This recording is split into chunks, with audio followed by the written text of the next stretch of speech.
When you think of ancient Egypt, you probably picture the great pharaohs, Ramses, the great Tutankhamun, Cleopatra. Their stories are carved in stone and written in gold. But what if I told you history isn't a solid monument, but more like a sieve? And through its holes have fallen the ghost kings pharaohs, who ruled in the shadows, whose names were erased, and whose very existence was meant to be forgotten. In ancient Egypt, speaking a name brought a person back to life, spiritually so. To strike a name from a temple wall was the ultimate execution. This was the fate of the ghost kings.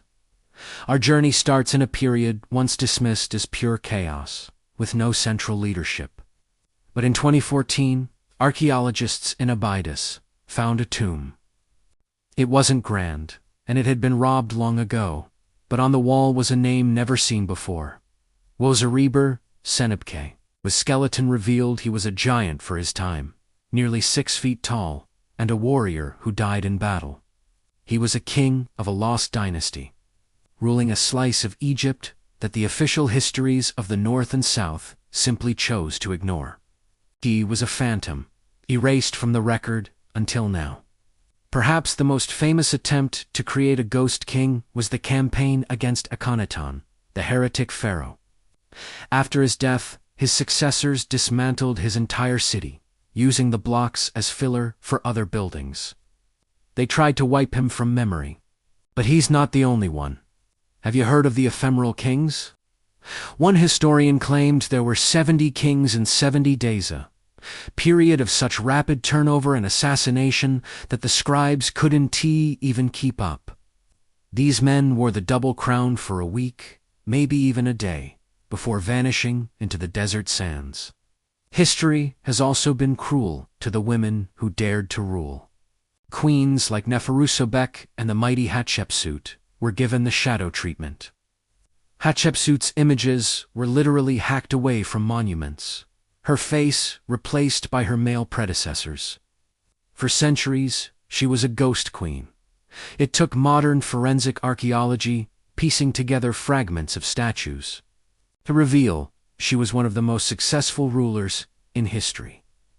Her disappearance was a political hit job, a secret kept for 3,000 years. So how do we find these ghosts today?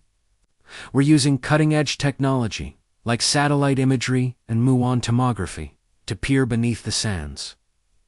We're finding anomalies, hidden structures that don't fit the known maps. We're also painstakingly reassembling fragmented texts. Like the Turin King List, it's a tattered piece of papyrus, but it holds names not found on any temple wall. Names like Wagaf and Kenjer are slowly emerging from the shadows, victims of power struggles with ambitious priests or generals. The search for the ghost kings teaches us a powerful lesson. History isn't just what happened, but what survived the telling. These rulers, once erased by their enemies' chisels, are now being resurrected by archaeologists' brushes.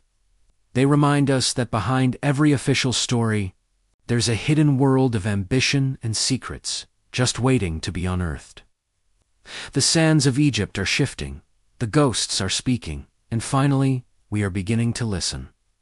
Thanks for watching, and if you want to uncover more of history's greatest secrets, make sure to subscribe.